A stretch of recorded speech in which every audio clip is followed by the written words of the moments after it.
സ്ത്രീകളുടെ അവകാശ സംരക്ഷണവുമായി ബന്ധപ്പെട്ട ഒരുപാട് നിയമങ്ങൾ നമ്മുടെ നാട്ടിലുണ്ട്. ഇന്ത്യൻ ഭരണഘടനയും സമൂഹത്തിൽ ഒരുപാട് വിഷയങ്ങൾ സ്ത്രീകൾക്കെതിരെ അതിക്രമങ്ങളായാലും ശരി തന്നെ, ഗാർഹിക പീഡനങ്ങളായാലും നമ്മുടെ നിയമങ്ങളെല്ലാം പ്രത്യേക സംരക്ഷണം സ്ത്രീകൾക്ക് നൽകുന്നുണ്ട്. സ്ത്രീകൾക്ക് പ്രൊട്ടക്ഷൻ കിട്ടുന്നതിന് വേണ്ടി രൂപീകൃതമായിട്ടുള്ള നിയമമാണ് ഗാർഹിക പീഡന നിരോധന നിയമം. എന്നാൽ പലപ്പോഴും ഇത്തരത്തിലുള്ള നിയമങ്ങൾ മിസ്യൂസ് ചെയ്യപ്പെടാറുണ്ട്.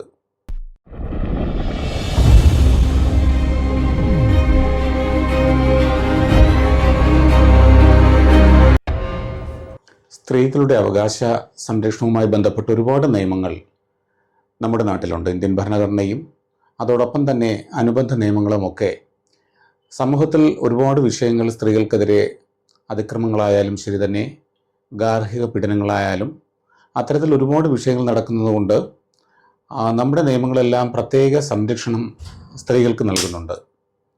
പ്രത്യേകമായി അതിനുവേണ്ടി കുടുംബങ്ങളിൽ നടക്കുന്ന പ്രശ്നങ്ങളെ അതിൽ നിന്നും സ്ത്രീകൾക്ക് പ്രൊട്ടക്ഷൻ കിട്ടുന്നതിന് വേണ്ടി രൂപീകൃതമായിട്ടുള്ള നിയമമാണ് ഗാർഹിക പീഡന നിരോധന നിയമം.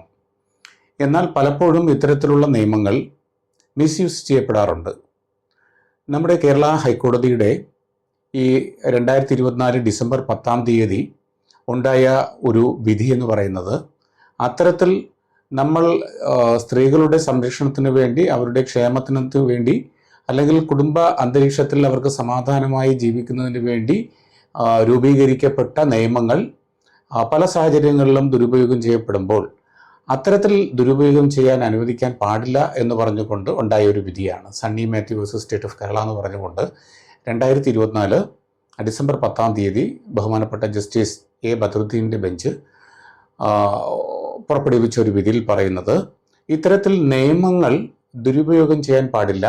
അത്തരത്തിൽ ആ നിയമങ്ങൾ ദുരുപയോഗപ്പെടുന്ന സാഹചര്യം ഉണ്ടായാൽ അതുമായി ബന്ധപ്പെട്ട ആ കേസുകളെ, ആർക്കെതിരെയാണോ ആ നിയമം ദുരുപയോഗം ചെയ്യപ്പെടുത്തിയിട്ടുള്ളത്, ആ നിയമം നിലനിൽക്കുന്നതല്ല, ആ വ്യക്തിക്കെതിരെ നിലനിൽക്കുന്നതല്ല, അത്തരത്തിലുള്ള കേസുകൾ വന്നു കഴിഞ്ഞാൽ റദ്ദ് ചെയ്യാം എന്ന് പറഞ്ഞുകൊണ്ടൊരു സുപ്രധാനമായ വിധി ഉണ്ടാകുകയും, ഗാർഹിക പീഡന നിരോധനവുമായി ബന്ധപ്പെട്ട് ഒരു സാധാരണ രീതിയിൽ ഭദ്ര വീട്ടിലോ അല്ലെങ്കിൽ മറ്റൊരു കുടുംബ അന്തരീക്ഷത്തിൽ സ്ത്രീ താമസിച്ചു വരുന്ന വീട്ടിൽ, ഷെയർഡ് ഹൗസ് എന്ന് പറയും, ആ വീട്ടിൽ മറ്റുള്ള കുടുംബ അംഗങ്ങളിൽ നിന്നും ഉണ്ടാകുന്ന ബുദ്ധിമുട്ടുകൾക്കെതിരെ നൽകുന്ന ഒരു പ്രൊട്ടക്ഷൻ ഉത്തരവാണ് ഗാർഹിക പീഡന നിരോധന നിയമപ്രകാരം നമുക്ക് ഇമ്മീഡിയറ്റ് ആയിട്ട് ലഭിക്കുന്ന ഒരു പ്രൊട്ടക്ഷൻ ഉത്തരവ് എന്ന് പറയുന്നത്.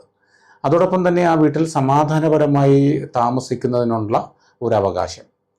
ഒരു സ്ത്രീക്ക് അവൾ താമസിക്കുന്ന വീട്ടിൽ സമാധാനപൂർവ്വം സ്വാതന്ത്ര്യത്തോടു കൂടി കഴിയുവാനും സന്തോഷത്തോടു കൂടി കഴിയുവാനും പറ്റുന്നില്ല എന്നുണ്ടെങ്കിൽ, കുടുംബ അംഗങ്ങളിൽ നിന്നോ ഭർത്താവിൻ്റെ വീട്ടിലെ മെമ്പേഴ്സിൽ നിന്നോ, ഒരുമിച്ച് താമസിക്കുന്ന വീട്ടിലെ മെമ്പേഴ്സിൽ നിന്നോ ഭർത്താവിൽ നിന്നോ ഒക്കെ ഇത്തരത്തിലുള്ള ബുദ്ധിമുട്ടുകൾ, അവഗണനകൾ, പീഡനങ്ങൾ, അതുപോലെയുള്ള ഉപദ്രവങ്ങൾ, അതോടൊപ്പം ചെലവിന് കിട്ടാത്ത സാഹചര്യങ്ങൾ, ഇങ്ങനെയൊക്കെയുള്ള സാഹചര്യങ്ങളിലാണ് നമ്മുടെ അവകാശം ഹനിക്കപ്പെടുകയും നമ്മൾ കോടതിയെ സമീപിക്കുകയും ചെയ്യുന്നത്.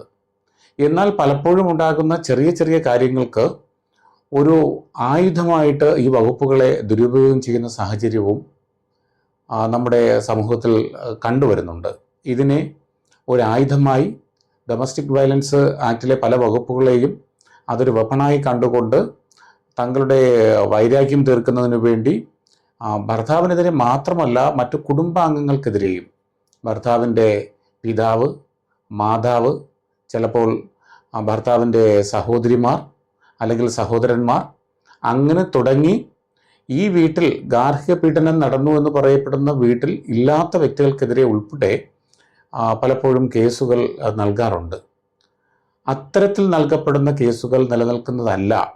അത്തരത്തിൽ ഗാർഹിക പീഡനം ഷെയർഡ് ഹൗസിൽ താമസിക്കാതെ മറ്റു വീടുകളിൽ താമസിക്കുന്നവർക്കെതിരെ നിലനിൽക്കുന്നതല്ല എന്നുള്ള രീതിയിലാണ് ബഹുമാനപ്പെട്ട കേരള ഹൈക്കോടതി ഈ കഴിഞ്ഞ ആഴ്ചത്തെ വിധിയിലൂടെ പറഞ്ഞിരിക്കുന്നത്.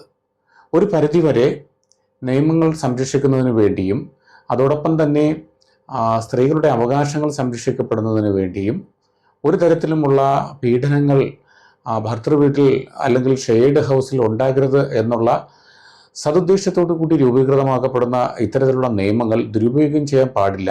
അത്തരത്തിൽ ദുരുപയോഗം ചെയ്താൽ അത്തരത്തിലുള്ള കേസുകളെ റദ്ദാക്കാനും ഹൈക്കോടതിക്ക് കഴിയും.